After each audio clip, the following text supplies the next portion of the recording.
ግን let me play devil's advocate I think ሁለት ነገር ወሳኝ ነው ከኦሮሞ ወጣቶች አንፃር ከኢመርጂን አመራር አንፃር የኦሮሞ ፖዚሽን በኢትዮጵያ ፖለቲካ ውስጥ ከዛሬ 8 ዓመት በፊት ከነበረው ውስጥ አይደለም ያለው አሁን የኦሮሞ ክላስ በሁለት ነው ያለው the haves and the have-nots ከኦሮሞ ውስጥ ስልጣን የያዘ ቡድን አለ ያ ስልጣን የያዘ ቡድን ኦሮሞንም ሌላውንም ማህበረሰብ እየበዘበዘ እየዘረፈ እየገደለ ያለ ነው ስለዚህ ኦሮሞ ሁለት ተቃራኒ ግን ተሸክሟቸው የሚሄድ በርደኖች መተውበታል አንዱ ይገደላል እንደውም ግድያውና ዘረፋው ከዚህ በፊት ከነበረው የባሰው ሆኖበታል ሁለተኛው ደግሞ በሱ ስም ብዝበዛና ግድያ ሲካሄድ ነው ሶ ጠያቂም ነው ተጠያቂም ሆነ በአንድ ወገን መብቱን እየጠየቀ ነው ከዚህ በፊት የነበሩ የብሔር ጥያቄዎች ብቻ ሳይሆን እንደ ግለሰብም ራሱ የህልውና ጥያቄዎች የሰላም ጥያቄዎች የዳቦ ጥያቄዎች ቤዚክ የሰርቫይቫል ጥያቄዎች መተውበታል በሌላ ወገን ግን የሱን ቋንቋ የሚናገሩና በሱ ስም የሚብሉ ጉጀሌዎች ስልጣን ስለያዙ ሌላው ማህበረሰብ ደግሞ አሁን እንደውም ትንሽ ባለፉት አመታት ትንሽ እየተሻለ መጣ እንጂ ብለ የሚደረግበት ሁኔታ አለ ማለት ተጎጂም ነው ተከሳሽም ነው እኔም ሆንኩ ራጂም ሆን ሌሎች የኦሮሞ ወጣቶች መቀበል ያለብን መንግስትን እየጠየቅን ሌላው ማህበረሰብ ደግሞ እንዲረዳን ማድረግ ትግላችንን ደግሞ ከሌላ ማህበረሰብ ጋር ማቆራኘት ግዴታ ከድንበር ዘለል ብሔር ድንበር ዘለል የሆነ የትግል ስትራቴጂና የትግል ትርክት ማምጣት አስፈላጊ ነው አማራ ክልል ይሆን ያለው ትግራይ ክልል ይሆን ያለው ሌላው ክልል ያለው ነገር ዝም ብለን ልናየው የሚገባ ነገር አይደለም ቀረብ ብለን ማየቱ አስፈላጊ ነው እስትራቴጂ ለኦሮሞ በነገራችን ላይ ሌሎች ወንድሞቻችን ልትረዱን የሚገባው ኢስ ትራጂክ ባለፉት 8 ዓመታት አሁን በብዙ ጊዜ በኦሮሚያ ስለምጽፈው ትንኩርት እንኳን ታነባለ ሌሎቹ ላታነቡት ይችላልላችሁ እንጂ ባለፉት 3-4 ወራት ያወጣሁት ያለው ጉድ እኔን ራሱ ሊያሳብረኝ ደርሷል ኢንክሬዲብል አይ ኩድንት ቢሊቭ ኦሮሚያ ውስጥ ኦሮሞ ነኝ ብሎ ስልጣን በያዘ ኃይል የደረሰው በደል ከዛ በፊት በነበሩት አገዛዞች የደረሰ አይደለም ግድያው ብቻ ሳይሆን ያገዳደሉ ዘይቤ ዘረፋው ቄሮ አምጾ ኢህአዴግን እጅን የተመዘዘው እኮ መሬት ሊቀራመቱ ነው ብሎ ነው አሁን ክልሉ ሙሉ በሙሉ መንግስታዊና ኢ መንግስታዊ ሆኑ በኢህአዴግ ዘመን እኮ በደርግ ዘመን መንግስታዊ በደል ነበረ መንግስታዊ ዘረፋ ነበረ አሁን የመንግስት ዩኒፎርም የለበሰው ይዘርፋል ይገላል በመንግስት ስር የተጠለለ የማፊያ ቡድንም ይዘርፋል ይገላል ሌሎች ወንድሞቻችን መረዳት የሚገባቸው አሁን ኦሮሞ ከዚህ በፊት ኤክስፒሪየንስ ያላደረገውን እየተቀጠቀጠ ሲቀጠቀጥም ጩኸቱ ሊሰማ የማይችልበት ምክንያቱም በሱ ስም ሌላ በደል እየተደረገ መሆኑን ሌላው ማህበረሰብ እንዲረዳ ከፍተኛ ስራ ያስፈልጋል የኦሮሞ ወጣትም የኦሮሞ ምሁርም የኦሮሞ አመራርም ከኦሮሚያ የዘለለ በሌሎች የሀገሪቷ ክፍሎች እየተደረጉ ያሉትን በደሎችና ችግሮች የመረዳት ኤክስትራ መሄድ መቻል አለበት እንደዚህ አይነት ፎረሞች ሊዘጋጁና ወደፊቱም የዛሬ ቀደም ከቴዲ ጋር ተናወራ ነበር የዛሬው አፕታይዘር እንዲሆን ነው ቤዚካሊ ለአፕታይዘር እንዲሆን ነው እንጂ ወደፊት ከዚህ የተሻለ ሰፋ ያለ ውይይቶች እናዘጋጃለን ራጅ ቅድም ብሏል የብልጽግና ሰዎች መጋበዝ አለባቸው አብሶሉትሊ ተጋብዘዋልም እኔ አይደለም በነገራችን ላይ ብዙዎቻችሁ የጋበዛችሁት እዚሁ ያው ቲክቶክን በደንብ ስለማላቀው እዚህ ላይ ጥሩ የሆኑ የተለያየ አመለካከት ሊኖራቸው የሚችሉ ከተለያየ የፖለቲካና የማህበረሰብ ክፍል እንዲመጡ ነው የተጠየኳቸው የጋበዟቸውን ነግረውኛል አንዳንዶቹ እዚህ ብሔራዊ ውይይቱ ላይ የተሳተፉ ስለሆነ መምጣት አልቻሉም ወደፊት ግን አብሶሉትሊ መምጣት አለባቸው የገባንበት ሀገራዊ ችግር በሀገራዊ ውይይትና በጥልቅ ድርድርና ክርክር ብቻ ነው የሚፈታው መምጣት አለባቸው ለሚቀጥሉት ተራስ ልጅ ሆኜ እኔ የፍየል እረኛ ነበርኩና ፍየል ስታስራት በገመድ አትቀመጥም ትዞራለች እንጨቱን ውስብስብ ይሆንና ከዛ ጫፉ ይጠፋብሃል ልትፈታው የማትችልበት ደረጃው ሲገባና የኢትዮጵያ ችግር አሁን የትግራይም ከዚህ ጋር የተያያዘው ህወሓት ከዘላን ጀምሮ ስልጣን ላይ የነበረ ኃይል ነው በትግል ስልጣን እንዲለቅ ተደረገ the first step would have been reintegration ከነበረው የበላይነት ግን ዝቅ ብሎ የሚሄድበትን ሁኔታ መፍጠር ያስፈልግ ነበር። ይሄ ምን ያስፈልጋል? ድርድር ያስፈልግ ነበር። አንድ ስልጣን በበላይነት የያዘ ኃይል ኢንሴኩሪቲ ይሰማዋል። ኢንሴኩሪቲ ማለት እንደ ግለሰብም በስልጣን ላይ በነበሩበት ወቅት ለተደረገ ስህተቶች፣ ለተደረጉ ጥፋቶች በቀል ሊመጣብኝ ይችላል ወይ የሚል ፍራቻ፣ ሌጂቲሜት የሆነ ፍራቻ አላቸው።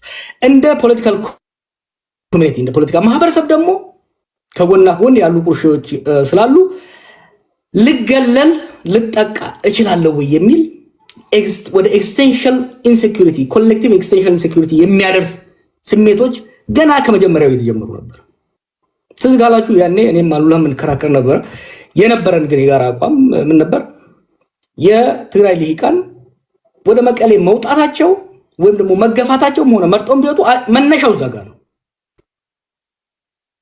ማዕከሉን ከስልጣን መልቀቅ አንድ ነገር ሆኖ ግን ተገፍተው ወደ ሆም ሪጅን ሲገቡ ሰግሪጌሽን ተፈጠረ፣ ጋፕ ተፈጠረ፣ ንፋስ ገባው ማለት ነው።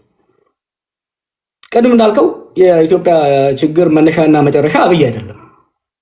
ግን የሀገሪቷን በትረ ስልጣን ቁንጮ እንደመሆኑ የሽግግሩን የመምራት ኃላፊነት የሚያዘው እሱ እንደመሆኑ አብዛኛውን ድርሻ በሱና በቲፒኤልኤፍ መካከል 100 ሜትር ርቀት ካለ 70 ሜትር መሄድ የነበረበት እሱ ነበር፣ ወደ ሪኢንትግሬት ለማድረግ ሪአሹራንስ ለመስጠት። ከዛ ይልቅ ነገሮችን የሚያባብስ ከኤርትራ ጋር የነበረው ጉዳይ የመጣው በሚዲያ በማህበራዊ ሚዲያ የመጣው ትርክት